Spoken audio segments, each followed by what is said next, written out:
तो हेलो दोस्तों, आज की इस वीडियो में हम लोग डिस्कस करेंगे द रेट ट्रैप।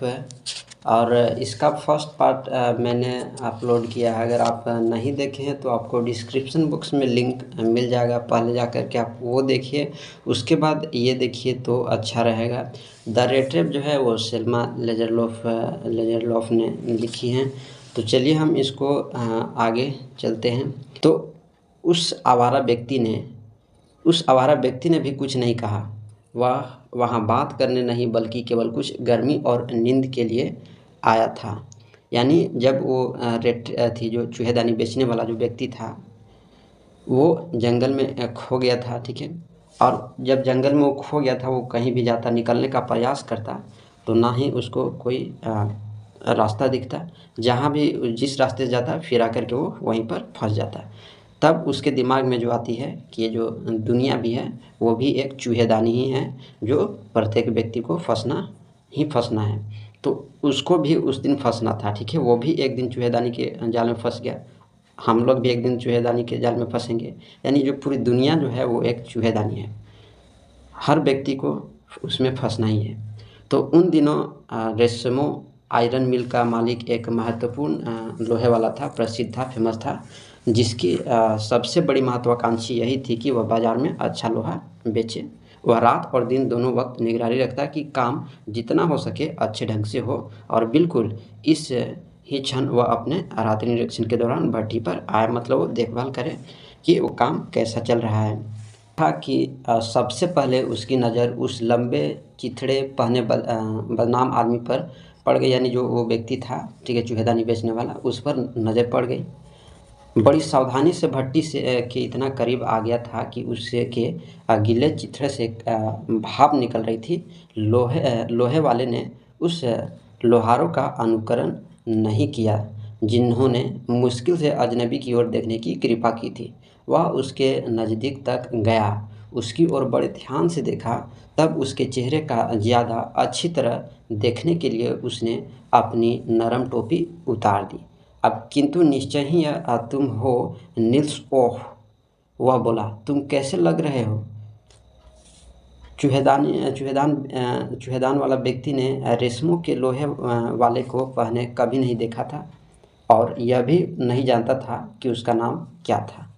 और वो बड़ा चौंक गया कि ये मेरा नाम कैसे जानता है। परंतु उसे लगा कि अगर वह श्रेष्ठ भद्र पुरुष उसे कोई पुराना परिचित समझाता है तो शायद उसको 2 क्रोनर दे दे। मतलब ये जो व्यक्ति था वो सोचता था कि अगर कोई मुझे पहचान ले या मुझे कोई परिचित करा दे तो मैं जो हूँ उसको 2 क्रोनर दे दूँगा। अतः वह तुरंत ही उसका जो है धोखा दूर करना नहीं चाहता था। हाँ, भगवान जानता है मेरे साथ बुरा हुआ है, वह बोला। तुम्हें फ़ौज से इस्तीफ़ा नहीं देना चाहिए था। ऐसा वो व्यक्ति बोल रहा है जो लोहे वाला प्रसिद्ध था, जो जिसका कारखाना था, वो ऐसा बोल रहा है कि तुम्हें फ़ौज से इस्तीफ़ा नहीं देना चाहिए था। अब वो जो रेड टेप जो बेच रहा था, ठीक है, चूहेदानी जो बेच रहा था, उस व्यक्ति को ये जो फेमस लोहे वाला है वो कह रहा है। अब ये बड़ा चौंक गया कि भाई कौन फ़ौज से इस्तीफ़ा देने के लिए नहीं कह रहा है। लोहे वाला बोला, वह गलती थी। अगर मैं उस समय तक सेवा में होता तो ऐसा कभी न होता। खैर, अब निस्संदेह दुख की बात है कि तुम मेरे साथ घर चलोगे। अब क्या होता है तो बड़े जागीर जैसे मकान पर जाना और मालिक के द्वार पर पुराने फौजी साथी को की तरह स्वागत किया जाना, इस बात से तो वह आवारा इतना खुश नहीं था, ठीक है, इतना खुश नहीं हुआ। नहीं, मैं तो इस बारे में सोच भी नहीं सकता, बड़ा डरा हुआ सा बोला वो। उसने 30 क्रोनर के बारे में सोचा। जागीर तक जाने का मतलब था कि अपनी इच्छा से शेर की मांद में जाना। यानी वो सोच रहा था कि जागीर के यहाँ जाने का मतलब है कि शेर की गुफा में जाना। वो बेचारा सोच रहा है, वह तो सिर्फ भट्टी में सोना चाहता था, और तब जहाँ तक संभव हो अब बिना किसी पता लगे चुपचाप खिसक जाना। ये सोच करके वो गया था उस फैक्ट्री में। लोहे वाले को लगा कि वह अपने बुरे कपड़ों के कारण जो है वो शर्मिंदा अनुभव कर रहा था। कृपया यह ना सोचें कि मेरा घर इतना शानदार है कि आप वहाँ जा नहीं सकते। वह बोला, एलिज़ाबेथ, जैसा कि तुम सुन ही चुके होगे, मर चुकी है। मेरे लड़के विदेश में हैं और घर पर मेरी सबसे बड़ी लड़की के अलावा कोई नहीं है। हम अभी कह ही रहे थे कि यह बहुत बुरी बात है कि क्रिसमस पर हमारे साथ कोई नहीं है। अब मेरे साथ चलो और क्रिसमस के भोजन को कुछ अधिक तेज़ी से ख़त्म करने में हमारी सहायता करो। पर अजनबी ने कहा, और नहीं, और फिर भी नहीं। और लोहे वाले ने सोचा कि उसे हार मान लेनी ही चाहिए। लगता है मानो कैप्टन वान ऑस्टेन आज रात तुम्हारे साथ ठहरना अधिक पसंद करेंगे। वह बड़े लोहार से बोला और पीछे मुड़कर चला गया। पर जाते जाते वह स्वयं हंसा, और लोहार, जो उसे अच्छी तरह जानता था, समझ गया कि यह उसका अंतिम मत नहीं था, यानी इस विषय में उसका अंतिम मिलन नहीं था। 1 घंटे से अधिक नहीं बीता होगा कि उन्हें भट्ठी के बाहर गाड़ी के पहिए की आवाज़ सुनाई दी और एक नया मेहमान अंदर आया। पर इस बार लोहे वाला नहीं था, उसने अपनी बेटी को भेजा था। लगता था कि उसे उम्मीद थी कि यानी उसकी जो बेटी है वो राज़ी करने की शक्ति अधिक है, यानी वो राज़ी कर लेगी, ठीक है। तो वह आई, उसके पीछे पीछे एक बड़ा फरफोट हाथ में लिए हुए एक नौकर था, ठीक है। वह सुंदर बिल्कुल न थी, ठीक है, पर वह विनम्र और काफ़ी शर्मीली लगती थी। भट्ठी में हर वस्तु वैसी ही थी जैसी कि शाम के प्रारंभ में थी। उस्ताद लोहार और उसका सहायक अभी भी उसकी बेंच पर बैठे थे और लोहा और कोयला चूल्हे में अभी भी दहक रहे थे, मतलब जल रहे थे। अजनबी ने फर्श पर पैर फैला लिए थे और कच्चे लोहे का टुकड़ा अपने सिर के नीचे जो है वो लगाकर लेट गया था, और उसने अपना टोप अपनी आँखों पर खींच लिया था। अब युवा लड़की की जैसे ही उस पर नज़र पड़ी, वह उसके पास गई और उसका टोप उतारा। साफ तौर पर उस आदमी को बड़ी सतर्कता से सोने की आदत थी। वह अचानक ही उछल पड़ा और लगता था कि काफ़ी डर गया था। मेरा नाम एडला विल्मनसन है। वह युवा लड़की बोली कि मेरा नाम जो है एडला विल्मनसन है। मेरे पिता ने घर आकर बताया कि आज रात यहाँ भट्ठी पर सोना चाहते हो, और तब मैंने यहाँ आने की और आपको घर ले जाने की आज्ञा मांगी। कैप्टन, मुझे बड़ा दुख है कि आप इतनी मुश्किल में। वो है कौन? क्या सच में वो कैप्टन है? तो इसका पता इस कहानी के अंत में पता चलेगा कि वो सचमुच में वो कैप्टन है कि नहीं। अब इसकी बेटी भी कैप्टन उसको कह कर के बुला रही है, और वो भी जो व्यक्ति गया प्रसिद्ध लोहे वाला, वो भी इसको कैप्टन कह कर के पुकारा। तो क्या ये व्यक्ति है कौन? तो इसका पता आगे चलेगा, ठीक है। थोड़ा सब्र कीजिए। अपनी भारी आँखों से उसने उसे सहानुभूति से देखा और फिर उसे नोट किया कि वह व्यक्ति डरा था। तो उसने कोई चोरी की हो या फिर वह जेल से भागा हो। ऐसा लग रहा था जैसे कि वो चोरी किया हो या जेल से भागा हो, इतना वो डरा हुआ था। अब उसको कहीं ये तो डर नहीं था ना कि कहीं 30 जो क्रोनर चुराए हैं उसके तलाश में तो नहीं आई है। तो उसने सोचा और शीघ्रता कुछ बोला, ठीक है कैप्टन, आप विश्वास रखें, आप उतनी ही आज़ादी से हमसे दूर जा सकेंगे जिससे आप यहाँ आएँ। कृपया केवल क्रिसमस की पूर्व संध्या तक हमारे साथ रुके। उसने एक ऐसे मैत्रीपूर्ण ढंग से कहा कि चूहेदान बेचने वाला जो व्यक्ति था उस पर अवश्य ही विश्वास कर लिया, ठीक है। अब विश्वास कर लिया तो यह बात जो है मेरे ख्याल में न थी कि मिस आप स्वयं मेरे बारे में इतना कष्ट उठाएंगी। वो बोला, मैं तुरंत ही चलूँगा। उसने वह फर कोट स्वीकार कर लिया जो नौकर ने उसे बड़े झुककर थमाया। उसे अपने चिथड़ों के ऊपर पहन लिया और चकित लोहारों की तरफ कोई नज़र डाले बिना, मतलब बिना देखे, वह महिला के पीछे, यानी उससे युवती के पीछे पीछे गाड़ी तक वो चला गया। पर जब वह जागीर की तरफ गाड़ी में सवार होकर जा रहा, उसे बदशगुन हुए। अब भला क्यों मैंने उस आदमी का धन लिया?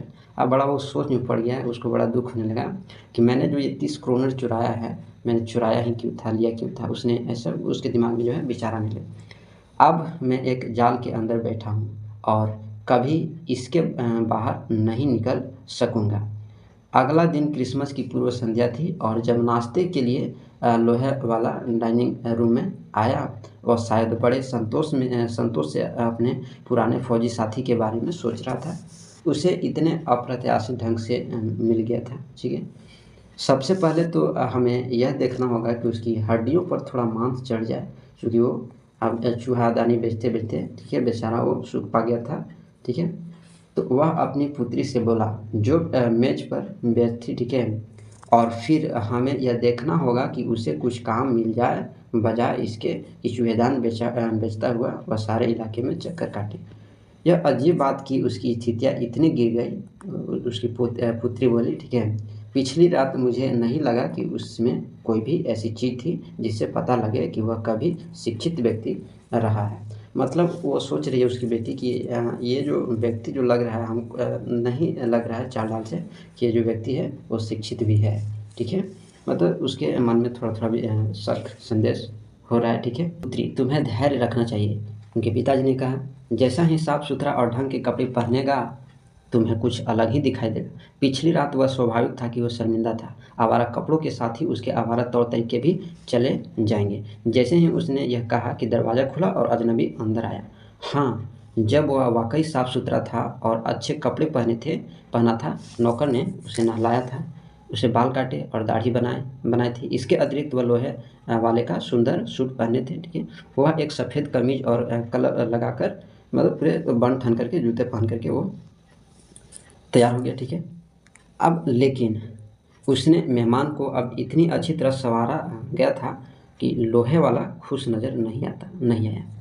उसने माथे पर त्योरी डालकर उसे देखा और यह समझना आसान था कि जब उसने अजनबी को चूल्हे की हल्की रोशनी में देखा था, शायद उससे गलती हो गई थी, परंतु अब जबकि दिन के खुले प्रकाश में वह उसके सामने खड़ा था, उसे भ्रमित होकर कोई पुराना परिचित समझना असंभव था। इसका क्या मतलब है? वह दहाड़ा। अजनबी ने कुछ और दिखाने की कोशिश करने का कोई प्रयास नहीं किया।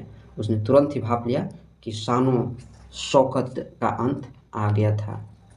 श्रीमान, यह मेरी गलती नहीं है, वह बोला। मैंने कभी भी एक गरीब व्यापारी होने के अतिरिक्त कोई और दावा नहीं किया, और मैंने तर्क दिया और प्रार्थना की कि मुझे भट्ठी पर रहने दिया जाए, पर कोई हानि नहीं हुई। फिर भी मैं अपने चिथड़े पहनकर जा सकता हूँ। खैर, अब लोहे वाला बोला, पर यह बात पूरी ईमानदारी से भी नहीं है। यह बात तुम्हें माननी होगी और मुझे कोई हैरानी नहीं होगी अगर शेरिफ इस विषय में कुछ कहना चाहे। अब मैं आपको बता दूँ कि मिस्टर लोहे वाला की ये चीज़ें कैसी है। वह बोला, यह सारा संसार एक चूहेदान के अतिरिक्त कुछ नहीं है। आपके सामने जो भी अच्छी वस्तुएँ होती हैं, वे पनीर के छिलके और जो पोर्क के टुकड़े के अलावा कुछ नहीं है, जिन्हें किसी लालच व्यक्ति को मुसीबत में खींचने के लिए लटकाया गया है। और अब अगर शेरिफ आता है और मुझे इस बात के लिए बंद कर देता है, तो मिस्टर लोहे वाला, आप इतना अवश्य याद रखें कि ऐसा दिन आ सकता है कि जब आप खुद पोर्क का कोई बड़ा टुकड़ा पाना चाहो और तब जाल में फंस जाओ। लोहे वाला हंसने लगा। यह बात कोई बुरी तरह से नहीं कही गई। शायद क्रिसमस की पूर्व पर हम शेरिफ को रहने ही दें, लेकिन अब जितनी जल्दी हो सके यहाँ से चले जाओ। लेकिन जब वह आदमी दरवाज़ा खोल रहा था, पुत्री बोली, मेरे ख्याल से आज उसे हमारे साथ ठहरना चाहिए। मैं नहीं चाहती कि वह जाए। और इसके साथ ही वह चली गई और दरवाज़ा बंद कर दिया। तुम यह भला क्या कर रही हो? पिता ने कहा। पुत्री बड़ी शर्मिंदी होकर के वहाँ खड़ी रही और उसे समझ नहीं आ रहा था कि क्या उत्तर दे। उस सुबह वह बड़ी खुश सोचकर हो रही थी कि वह गरीब भूखे अभागे व्यक्ति के लिए कैसे घर जैसी क्रिसमस जैसी व्यवस्था करने जा रही थी। एकदम से इस विचार से वह अलग नहीं हो सकी थी, और यही कारण था कि उस आवारा की पैरवी की। मैं यहाँ खड़े अजनबी के बारे में सोच रही हूँ, वह युवा लड़की बोली। सारे साल यह चलता ही रहता है, और शायद पूरे देश में कोई ऐसा स्थान नहीं है जहाँ वह चैन से रह सके। जिधर भी वह जाता उसे भगा दिया जाता। उसे सदा गिरफ्तार होने और सवाल पूछे जाने का डर सताता रहता। मैं चाहती हूँ कि वह यहाँ हमारे साथ एक दिन शांति का गुजारे ले, पूरे वर्ष में केवल एक दिन। अपनी दाढ़ी के अंदर कुछ बड़बड़ाया। वह उसका विरोध करने का साहस न कर सका। माना कि यह सब एक गलती थी। वह बोल गई, फिर भी मैं नहीं सोचती कि हमें ऐसे एक आदमी को भगा देना चाहिए जिसे हमें यहाँ आने वाले के लिए कहा गया, और जिसको हमने क्रिसमस की खुशी देने का वचन दिया है, उसे हमें भगाना नहीं चाहिए। तुम तो फादर से भी अधिक बुरा उपदेश देती हो, लोहे वाला ऐसा बोलता है। मैं केवल यह आशा कर सकता हूँ कि तुम्हें इस बात के लिए पछताना न पड़े। युवा लड़की ने अजनबी का हाथ पकड़ा और उसे मेज तक ले गई। अब बैठ जाओ और खाओ, वह बोली, क्योंकि वह देख सकती थी कि उसके पिता ने हार मान ली थी। चूहेदान वाला व्यक्ति एक शब्द भी नहीं बोला, वह केवल बैठ गया और अपना खाना खाता रहा। समय पर वह उस युवा लड़की को देख लेता था जिससे उसके पक्ष में पैरवी की थी। उसने ऐसा क्यों किया था? क्या पागलपन भरा विचार हो सकता था? इसके बाद क्रिसमस की पूर्व संध्या रेशमों में वैसी ही गुजरी जैसी यह सदा गुजरी करती थी। अजनबी किसी परेशानी का कारण नहीं बना, क्योंकि उसने सोने के अतिरिक्त कुछ किया ही नहीं। दोपहर बाद का सारा समय उसने एक गेस्ट रूम के सोफे पर पड़ा लगातार सोता रहा। दोपहर में उन्होंने उसे क्रिसमस के अच्छे भोजन में अपना हिस्सा लेने के लिए जगाया, पर उसके बाद वह फिर सो गया। ऐसा लगता था कि बहुत वर्षों से वह इतनी शांति और सुरक्षा में नहीं सोया था जैसा कि यहाँ रेम्स में उसे मिली थी।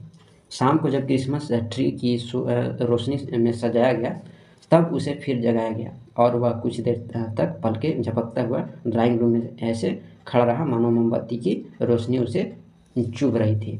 परंतु उसके बाद वह फिर गायब हो गया। 2 घंटे बाद उसने एक बार फिर जगाया गया, तब उसे नीचे डाइनिंग रूम में जाना पड़ा और क्रिसमस की मछली और दलिया खाना पड़ा। जैसे ही वह मेज से उठे, वह एक एक करके वहाँ उपस्थित हर व्यक्ति के पास गया और धन्यवाद और शुभ रात्रि कहा। पर जब वह युवा लड़की के पास आया तो उसने उसे बताया कि उसके पिता का इरादा था कि जो सूट वह पहने हैं वह उसके लिए क्रिसमस का उपहार है। उसे इसे वापस करने की आवश्यकता नहीं है, और अगर अगली क्रिसमस की पूर्व संध्या को वह ऐसी जगह बिताना चाहे जहाँ पर शांति से आराम कर सके और इस विश्वास से रह सके कि उस पर कोई मुसीबत न आएगी, तब वह यहाँ पुनः स्वागत होगा। अगले सुबह लोहे वाला और उसकी पुत्री क्रिसमस के धार्मिक अनुष्ठान को पहले करवाने के लिए प्रायः जल्दी ही जाग गए। उनका मेहमान अभी सोया हुआ था और उनसे तंग नहीं किया, उसे सोने दिया।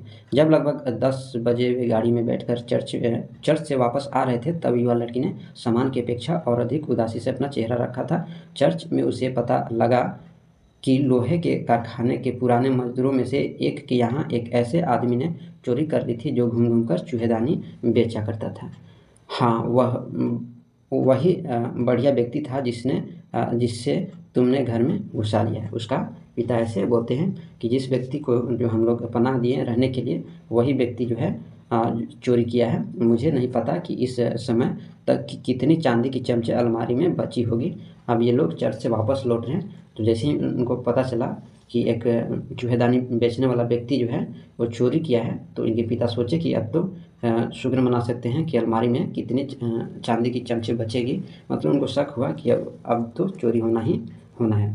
गाड़ी सामने की सीढ़ियों के आगे मुश्किल से रुकी होगी जब लोहे वाला ने नौकर से पूछा कि क्या अजनबी अभी वहाँ था। उसने यह भी कहा कि वह चर्च में सुनकर आया है कि वह आदमी चोर है। नौकर ने उत्तर दिया कि वह आदमी जा चुका है और यह कि वह अपने साथ कोई चीज़ लेकर नहीं गया।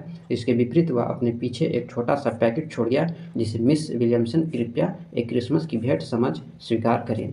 युवा लड़की ने पैकेट खोला जो इतनी बुरी तरह लपेटा गया था कि उसे अंदर का सामान तुरंत ही नज़रों के सामने आ गया। खुशी की एक छोटी सी चीख उसके मुंह से निकल गई। उसे एक छोटा सा चूहेदान मिला और इसमें 10 क्रोनर वाले 3 नोट मुड़े हुए थे। परंतु इतना ही नहीं, चूहेदान के अंदर बड़े बड़े भद्दे अक्षरों में लिखा एक पत्र भी था। सम्माननीय और श्रेष्ठ मिस साहिबा, क्योंकि आपने सारा दिन मुझसे ऐसा अच्छा व्यवहार किया है जैसे मानो मैं कोई कैप्टन हूँ। बदले में मैं आपके प्रति अच्छा व्यवहार करना चाहता हूँ, असली कैप्टन हूँ, क्योंकि मैं नहीं चाहता कि इस क्रिसमस के अवसर पर आपको किसी चोर के द्वारा शर्मिंदगी उठानी पड़े, बल्कि आप यह धन सड़क के किनारे रहने वाले बूढ़े व्यक्ति को दे सकती हो जिसके धन की थैली गरीब आवारा लोगों को ललचाने के दाने की तरह खिड़की की चौखट से लटकी रहती है। यह चूहेदानी उस चूहे की ओर एक क्रिसमस उपहार है जो इस संसार के चूहेदान में फंस गया होता अगर उसे उठाकर कैप्टन बनाया होता, क्योंकि इसके कारण उसके अंदर स्वयं को कलंक रहित करने की शक्ति आ गई थी। लिखा गया मैत्री भाव से और बड़े सम्मान से, कैप्टन वान आस्टेल। तो दोस्तों कैसा लगा आपको ये कहानी? ये कहानी बहुत ही मज़ेदार था। तो अगर आपको और भी क्लास 9, 10, 11 और 12 की चाहिए तो आप हमें कमेंट करके ज़रूर बताइएगा।